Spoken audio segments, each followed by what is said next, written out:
Olá, irmãos e irmãs em Cristo. Venho aqui hoje gravar para vocês mais um vídeo do meu canal revelando as profecias da Bíblia. E no vídeo de hoje é a Escola Sabatina, lições de fé no livro de Josué.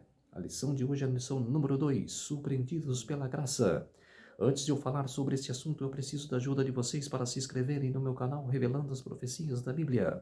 Deixe seu like, ative os sininhos de notificações para receberem o meu vídeo. Compartilhe com o maior número de pessoas que vocês puderem o conteúdo do meu canal. Preciso da ajuda de vocês. Um feliz sábado a todos. Vamos orar para fortalecer a nossa fé. Querido Deus e Pai, muito obrigado por esses minutos e segundos do dia do Senhor, que o dia começou hoje, o sábado do Senhor, que começou ontem ao pôr do sol e que termina hoje ao pôr do sol. 24 horas de adoração e louvor. Por isso, meu Deus, fique comigo nesses minutos e segundos que o Senhor estará comigo. Faça-me de mim o seu servo, para se apresentar essa lição maravilhosa da Escola Sabatina. Tudo isso eu agradeço e peço em nome do meu Salvador, Jesus Cristo. Amém. Vamos lá, povo de Deus. Verso para memorizar. Surpreendidos pela graça. Verso para memorizar. Pela fé, Raabe, a prostituta, não foi destruída com os desobedientes, porque acolheu os espias com paz. Hebreus capítulo 11, verso 31. Por que eu fiz isso de novo? Provavelmente todos já dissemos essas palavras. Afinal, não só a história se repete e a humanidade continua a fazer as mesmas coisas, mas nós mesmos individualmente tropeçamos nas mesmas falhas. Quantas vezes repetimos os mesmos erros? Israel recebeu uma segunda chance de entrar na terra prometida, e Josué levou essa missão a sério. O primeiro passo para compreender bem o desafio à sua frente. Por isso, Josué enviou 2 espias para trazer informações valiosas sobre a terra. Seu sistema de defesa, preparo militar, suprimentos de água e atitude da população diante de uma força invasora. Alguém poderia pensar que a promessa de Deus de dar a terra aos israelitas não exigiu nenhum esforço deles? No entanto, a garantia do apoio divino não anula a responsabilidade humana. Israel esteve pela segunda vez nas fronteiras de Canaã. As expectativas eram altas, mas na última vez que Israel esteve na fronteira e teve a mesma tarefa, experimentou um fracasso gigantesco. Nesta semana, vamos explorar 2 das histórias mais fascinantes do livro de Josué e descobrir sua relevância para a nossa fé hoje. A graça de Deus tem infinitas possibilidades de nos surpreender. Lição de domingo, segunda chance. Primeira pergunta, leia Josué capítulo 2, verso 1, Números capítulo 13, versos 1, 2 e 25 a 28 e 33. Capítulo 14, versos 1 a 12. Por que Josué começou a missão de conquistar a terra prometida enviando espias? Sitim, o lugar onde os 2 espias foram enviados, nos lembra 2 episódios negativos da história de Israel. O primeiro é outra história de espionagem, Números 13, que possui os mesmos elementos essenciais: o envio dos espias, a incursão secreta dos espias em território inimigo, o retorno deles e o relatório sobre o que descobriram e a decisão de agir com base nesse relatório. O outro incidente ocorrido em Sitim representa uma das mais desafiadoras e idólatras violações da aliança. Influenciados por Balaão, os israelitas se envolveram com orgias com mulheres moabitas e adoraram seus deuses. Números capítulo 25, versos 1 a 3 e capítulo 31, verso 16. Diante disso surge uma questão crucial. O povo se repetirá o fracasso da fronteira da terra prometida, ou finalmente veriam a antiga promessa se cumprir? Pergunta número 2. Leia João capítulo 18, versos 16 a 18, 25 a 27, capítulo 21, versos 15 a 19. Quais semelhanças existem entre a segunda chance dada a Israel como nação e a Pedro como indivíduo? O Senhor é um Deus de segundas chances e de muitas outras. A Bíblia chama essa segunda chance de graça, que é simplesmente Deus oferecendo aquilo que não merecemos. O ensino da Bíblia está repleto do conceito de graça. Romanos capítulo 5, verso 2, Efésios capítulo 2, verso 8 e Romanos capítulo 11, verso 6. Deus, em sua graça, oferece a todos a possibilidade de um novo começo. Tiago capítulo 2, versos 11 a 14. Não é Tiago, não é Tito, capítulo 2, versos 11 a 14. O próprio Pedro experimentou esta graça e exortou a igreja a crescer em graça, 2 Pedro capítulo 3, verso 18. E as notícias ficam ainda melhores. Recebemos muito mais do que uma segunda chance, não é mesmo? Com certeza, misericordioso demais é Deus. Chance atrás de chance ele nos dá. E as notícias ficam ainda melhores. Recebemos muito mais do que a segunda chance, não é mesmo? O que seria de nós se não recebêssemos? Estaríamos perdidos. A pergunta no rodapé. Os israelitas receberam uma segunda oportunidade de entrar em Canaã, e Pedro experimentou a graça depois de negar o Senhor. O que esses exemplos nos ensinam sobre como devemos estender a graça àqueles que precisam dela? Quer dizer, não só eu, mas todos vocês merecem uma segunda chance. Que o ser humano é capaz de errar. E por isso nós devemos de ter uma segunda chance, mas não errar mais.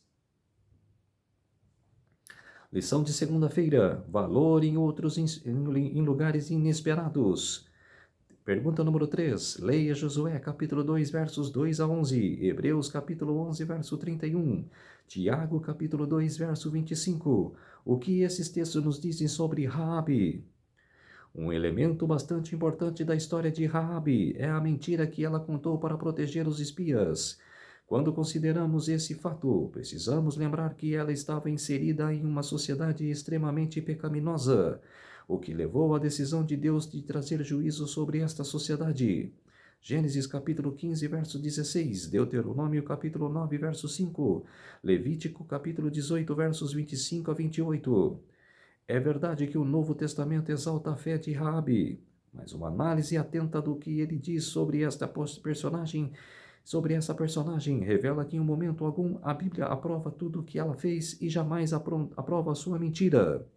Hebreus capítulo 11, verso 31. Conforme a fé de Raabe em proteger os espias em vez de escolher se apegar a uma cultura pecaminosa. Tiago capítulo 2, verso 25. Elogia Raabe por oferecer hospedagem aos dois espias israelitas e por dar-lhes instruções sobre como retornar por uma rota segura. Em meio a uma cultura decadente e corrupta ao próprio estilo de vida pecaminoso de Raabe, Deus, em sua graça, viu uma centelha de fé por meio da qual ele poderia salvá-la. O Senhor usou o que era bom em Raabe, o que era a fé nele e a escolha de pertencer ao seu povo, mas nunca aprovou tudo o que ela fez. Deus valorizou Raabe por sua coragem excepcional, por sua fé corajosa, por ser um agente de salvação e por escolher o Deus de Israel. Depois de ver o que estava acontecendo, ela declarou: O Senhor, o Deus de vocês, é Deus em cima nos céus e embaixo na terra. Josué capítulo 2, verso 11. É notável ver uma mulher cananeia reconhecendo que Yahvé é o único Deus, especialmente em um terraço onde, segundo o costume daquela religião pagã, geralmente eram feitas orações às supostas divindades celestiais. Encontramos palavras semelhantes à de Raabe em textos que ensinam que apenas Deus merece adoração. Êxodo capítulo 20, versos 3 a 6, Deuteronômio capítulo 4, versos 39 e capítulo 5, verso 8, demonstrando uma escolha consciente de reconhecer o Deus dos israelitas como uma única divindade. Sua confissão demonstra que ela compreendia que a soberania de Deus estava ligada ao juízo que ele traria a Jericó. A decisão de Raabe revela que, à luz do juízo de Yahvé, havia apenas duas possibilidades: continuar em rebelião contra ele e ser eliminado ou escolher se render pela fé. Ao escolher o Deus dos israelitas, Raabe se tornou um exemplo de que poderia ter sido o destino de todos os habitantes de Jericó, caso tivessem se voltado para o Deus de Israel em busca de misericórdia. Pergunta no rodapé: o que essa história nos ensina sobre oferecer a Deus nossa lealdade suprema? Quer dizer, nós devemos ser leal a Deus verdadeiramente e não blasfemar, andar com Deus. Lição de terça-feira, novo compromisso. Pergunta número 4, leia Josué capítulo 2, versos 12 a 21, Êxodo capítulo 12, versos 13 e 22 a 23. Como esses textos nos ajudam a entender o acordo entre os espias e Raabe. O acordo de Raabe era muito claro: vida por vida e bondade por bondade. O termo hebraico é sede, Josué capítulo 2, verso 12, geralmente traduzido como misericórdia ou amor leal. Possui uma riqueza de significado que é difícil de expressar em uma só palavra em outras línguas. Refere-se especialmente à lealdade que existe dentro de um relacionamento de aliança, mas também transmite as ideias de fidelidade, misericórdia, benevolência e bondade. As palavras de Raabe também lembram Deuteronômio capítulo 7, verso 12, em que o próprio Yahvé jurou manter seu resede para com Israel.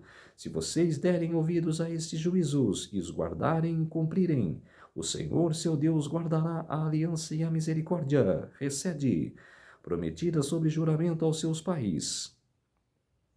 É interessante observar que o mesmo capítulo, Deuteronômio 7, prescreve a condenação ou anátema, em hebraico herem, sobre os cananeus. O livro de Josué apresenta Raabe, uma cananeia que seria entregue à destruição, e ainda assim reivindicou, por meio de uma fé inicial, as promessas que haviam sido dadas aos israelitas. Como resultado, ela foi salva. Quando examinamos a conversa dos espias com Raabe, a primeira imagem que vem à mente é a da Páscoa. Para que os israelitas fossem protegidos, eles tinham que ficar dentro de suas casas e marcar os umbrais e as vergas das portas de suas casas com o sangue do cordeiro sacrificial. Êxodo capítulo 12, versos 13, 22 e 23. Pela obediência, o povo devia dar a prova de fé. Assim, todos os que esperavam ser salvos pelos méritos do sangue de Cristo devem se conscientizar-se de que eles próprios têm algo a fazer para conseguir a salvação. Embora apenas Cristo possa nos remir da pena da transgressão, devemos desviar-nos do pecado para a obediência. O ser humano é salvo pela fé e não pelas obras. Contudo, a fé deve ser mostrada pelas obras. Ellen G. White, no livro Patriarcas e Profetas, página 232. Nesse caso, o sangue foi um sinal que salvou os israelitas do anjo destruidor.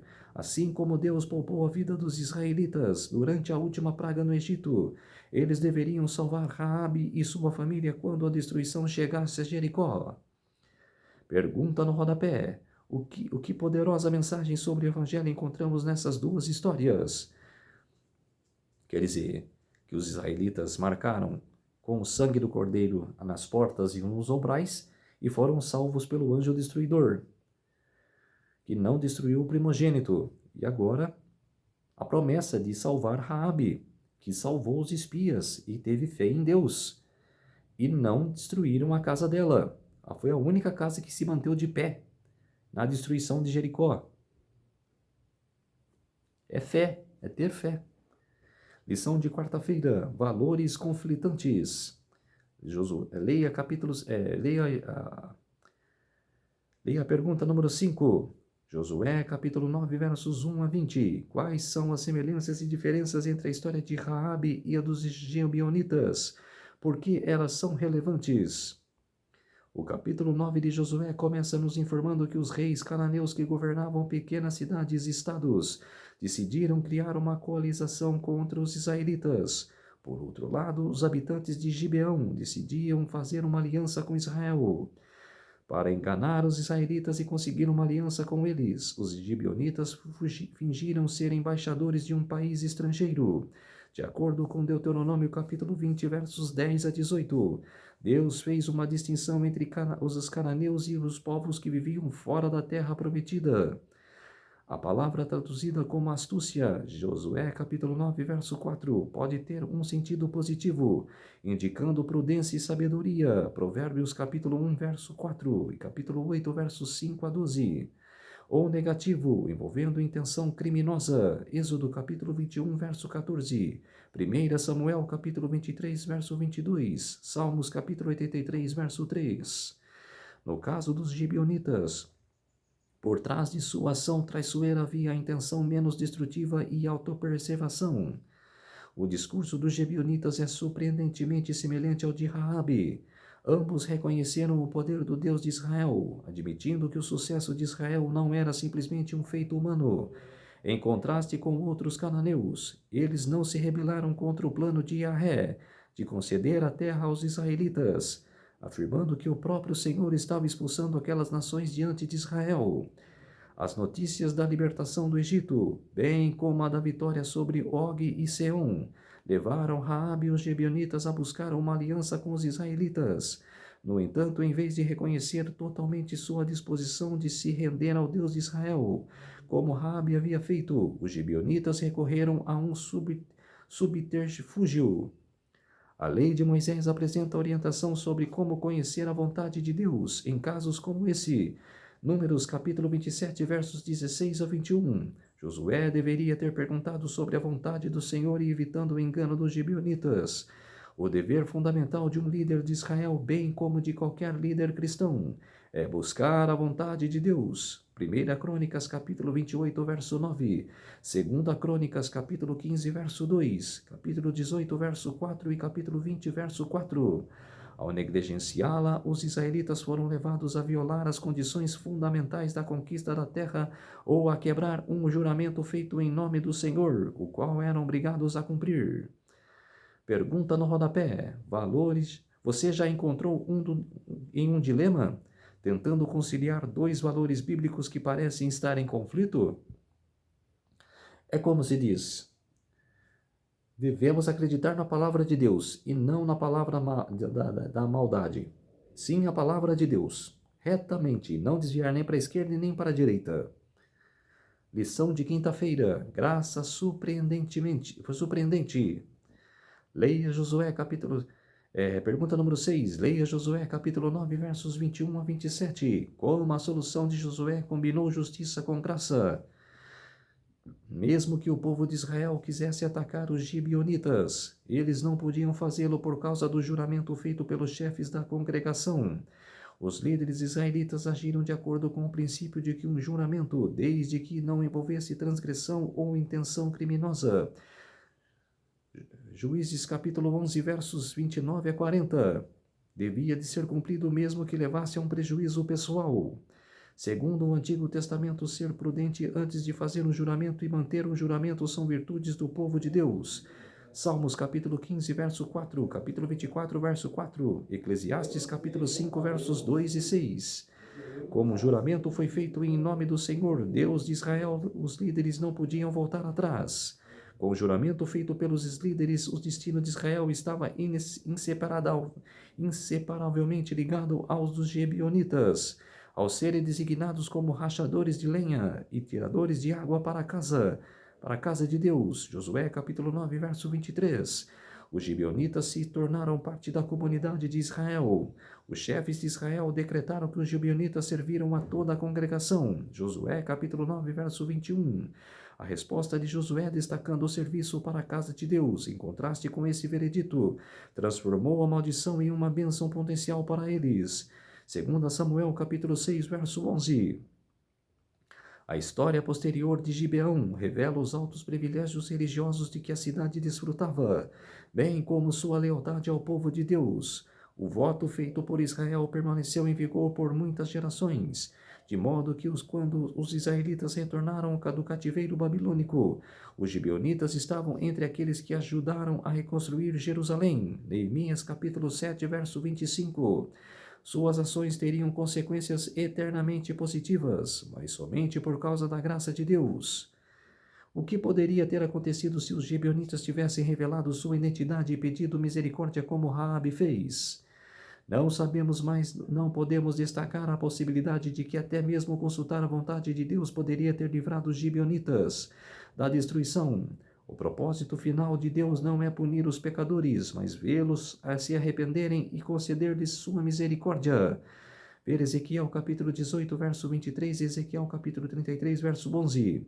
Devemos estender o subterfúgio dos gibeonitas como um apelo à misericórdia de Deus, ao seu caráter de bondade e justiça. Foi a recusa dos cananeus em se arrepender do seu desafio aos propósitos de Deus que levaram à decisão divina de eliminá-los. Gênesis capítulo 15, verso 16. O Senhor honrou o fato de que os gibeonitas reconheceram sua supremacia. Desejaram paz em vez de rebelião e estavam dispostos a abandonar a idolatria e adorar o único Deus verdadeiro. Lição de sexta-feira, estudo adicional. Após o relato de Raabe e os espias da Bíblia não menciona até que o seu nome surge novamente na genealogia de Jesus. Ela se casou com Salmão, da tribo de Judá, tornando-se mãe de Boaz, e sogra de Rute, outra mulher notável. Mateus capítulo 1, verso 5. Rute capítulo 4, versos 13 a 21. Por meio de sua fé em Deus, a prostituta de Jericó, condenada à destruição, tornou-se um elo significativo na linhagem real de Davi e antepassada do Messias. Isso é o que Deus é capaz de realizar por meio da fé, mesmo que seja apenas do tamanho de um grão de mostarda. Mateus capítulo 17, capítulo 17, verso 20, e Lucas capítulo 17, verso 6. Sua conversão de Raabe não foi um caso isolado de misericórdia de Deus para com os idólatras que reconheceram sua divina autoridade. No meio daquele território, um povo numeroso, os gibeonitas, renunciou ao paganismo, unindo-se a Israel e partilhando as bênçãos da aliança. Deus não reconhece nenhuma distinção em matéria de nacionalidade ou classe social. Ele é o Criador de toda a humanidade. Pela criação, os seres humanos são membros de uma mesma família, e todos são uma pela redenção. Cristo veio para demolir todo o muro de separação, para abrir cada compartimento das cortes do templo, a fim de que cada pessoa pudesse ser livre do acesso a Deus. Seu amor chega a todos os lugares. Esse amor tira da influência de Satanás os que foram iludidos por seus enganos. Gálatas capítulo 3, verso 28. Livro Ellen G. White, Profetas e Reis, página 217. Então, povo de Deus, essa foi a lição Surpreendidos pela Graça. Vamos orar para fortalecer cada vez mais a nossa fé. Querido Deus e Pai, muito obrigado por esses minutos e segundos que o Senhor esteve comigo. Fez-se de mim o seu servo para apresentar essa lição maravilhosa da Escola Sabatina. Tudo isso agradeço e peço em nome do meu Salvador Jesus Cristo. Amém. Então, povo de Deus, se inscrevam no meu canal Revelando as Profecias da Bíblia. Deixe seu like, ative os sininhos de notificações para receberem o meu vídeo. Compartilhe com o maior número de pessoas que vocês puderem o conteúdo do meu canal. Preciso da ajuda de vocês. Um feliz sábado a todos e até o próximo vídeo. Tchau!